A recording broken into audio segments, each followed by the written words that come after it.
ইঞ্চি ইঞ্চি মাটি সোনার চাইতে খাঁটি নগদ রক্ত দিয়ে কেনা, কসম সেই খোদার একটি কণাও তার কেড়ে নিতে কেউ পারবে না। রবীন্দ্রনাথ ঠাকুরের জন্ম 1861 সালে, মৃত্যু 1941 সালে। তাহলে রবীন্দ্রনাথ ঠাকুর বাংলাদেশকে উদ্দেশ্য করে জাতীয় সঙ্গীত কিভাবে লেখলো, যেখানে বাংলাদেশের জন্ম হয় 1971 সালে? চমকে ওঠার মতন ব্যাপার, তাই না? এই জাতীয় সঙ্গীতের সাথে আমরা কম বেশি সবাই পরিচিত। ছোটোবেলার কথা মনে পড়ে যায়। ছোটোবেলায় স্কুলে এই জাতীয় সঙ্গীত আমাদেরকে সবার প্রথমে পড়ানো হয়, কিন্তু এই জাতীয় সঙ্গীতের ভিতর রয়েছে দুর্নীতি, অপবস্ত্র ও মানব লঙ্ঘনকারী। এই সঙ্গীতটি আরও বিভিন্ন জায়গায় ব্যবহার করা হয়, যেমন বিভিন্ন খেলার অনুষ্ঠানে, বিভিন্ন স্কুলে এবং বড় বড় কোনো আসনে, যদি সেখানে আওয়ামী লীগের আসন হয় সেখানে। কিন্তু এই জাতীয় সঙ্গীতটা বাংলার মানুষ এতদিন ভালো চোখে দেখলেও এখন সবাই এই সঙ্গীতটাকে ঘৃণা করে, কেননা প্রতিদিন আমাদেরকে যা শেখানো হয় সব কিছু আস্তে আস্তে মিথ্যা প্রমাণ করা হচ্ছে। এই সঙ্গীতের ভিতর রয়েছে কঠিন এক দুর্নীতি। এবার জানা যাচ্ছে যে এই সঙ্গীতটার মাঝখানের একটা লাইন, যেটা রবীন্দ্রনাথ ঠাকুর হিন্দুদের মা কালীকে বুঝিয়েছেন, যেটা মুসলমানের জন্য গাওয়া স্পষ্ট হারাম। এবং আমাদের বাচ্চারা যদি এই সঙ্গীতটা গায় এবং সেখানে গিয়ে ক্লাস করে, তাহলে তো এমনিতেই অমঙ্গল হবে, এমনকি কাছে বাধা এবং বিভিন্ন তীক্ষ্ণতার সৃষ্টি হবে। যেখানে প্রথমে মিথ্যা পড়ানো হয়, সেখানে যদি ভালো মানের শিক্ষাও দিয়ে দেওয়া হয়, তারপর কোনো কাজ হবে না, কেননা ছেলেদেরকে তো এমনিতেই হিন্দু ধর্মের শিক্ষা দেওয়া হচ্ছে। এখানে চিরদিন তোমার আকাশ তোমার বাতাস, ওমায় অগ্রাণে বাজায় বাঁশি, এই লাইনটা দ্বারা হিন্দুদের সেই মা কালীকে বোঝানো হয়েছে। এখানে আমরা তো সবাই মরণশীল, কেউ তো চিরদিন বেঁচে থাকবো না, তাহলে কেন এই চিরদিন শব্দটা আসলো? আরেকটা বোঝানো হয়েছে যে ওমা অগ্রাণে প্রাণে বাজায় বাঁশি, এটা হচ্ছে যে স্পষ্ট হারাম, এবং অগ্রহায়ণ মাসকে বোঝানো হয়েছে। এবার জানা যাক এই সঙ্গীতটা পরিবর্তন করলে কি হবে। বাংলাদেশের কি মানচিত্র পরিবর্তন করা লাগবে, কিংবা বাংলাদেশের কি পতাকা পরিবর্তন করা লাগবে? যেহেতু এই সঙ্গীতের মধ্যে বাংলাদেশের মানচিত্র, বাংলাদেশের পতাকা সব কিছুই রয়েছে।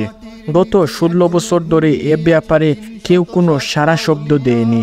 গত 3-4 দিনের মধ্যে এই সঙ্গীতটা কঠিনভাবে বিশ্লেষণ করা হয় এবং পরে জানা যায় যে একটা লাইনে বেজাল রয়েছে। সেই লাইনটা হিন্দুদের গাইতে পারে, বৌদ্ধরা গাইতে পারে এবং খ্রিস্টানরাও গাইতে পারে, কিন্তু মুসলমানরা এই লাইনটা গাইতে পারে না। মুসলমানরা যদি এই লাইনটা গায় তাহলে অনেক কিছু হয়ে যেতে পারে। বাংলাদেশে মুসলমান বেশি, তাই এই সঙ্গীতটা পরিবর্তন করা হবে এবং নতুন একটি সঙ্গীত দেওয়া হবে, যেটা মুসলমানের জন্য গাওয়া হারাম নয়। এখন দেশের জন্য তো এমনিতেই সঙ্গীত নির্বাচন করা হয়।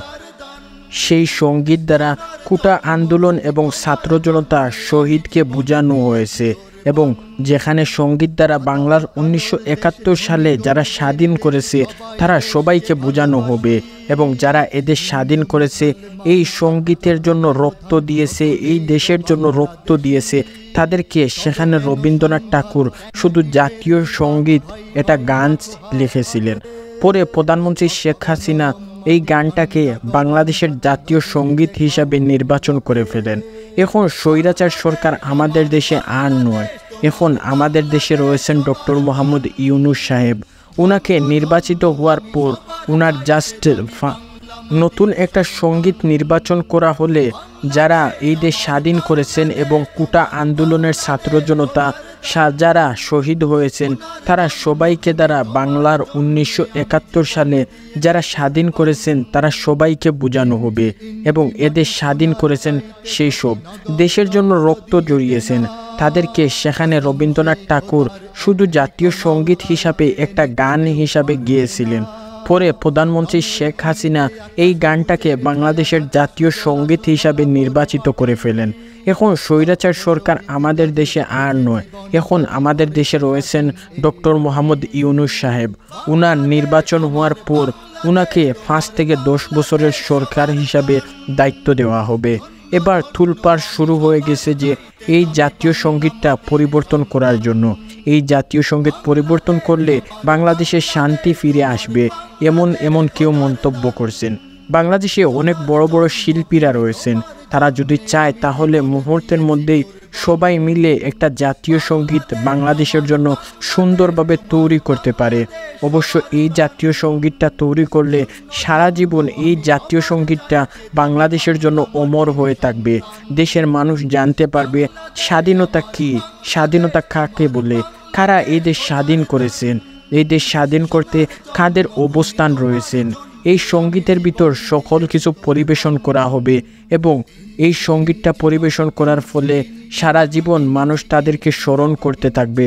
1971 সালে 30 লক্ষ বাঙালি শহীদ হয়েছিলেন। সেই শহীদদের প্রতি শ্রদ্ধা এবং আহ্বান রেখে একটি জাতীয় সঙ্গীত পরিবেশনা করবে এবং একটি জাতীয় সঙ্গীত বাংলাদেশকে উপহার দেওয়া হবে।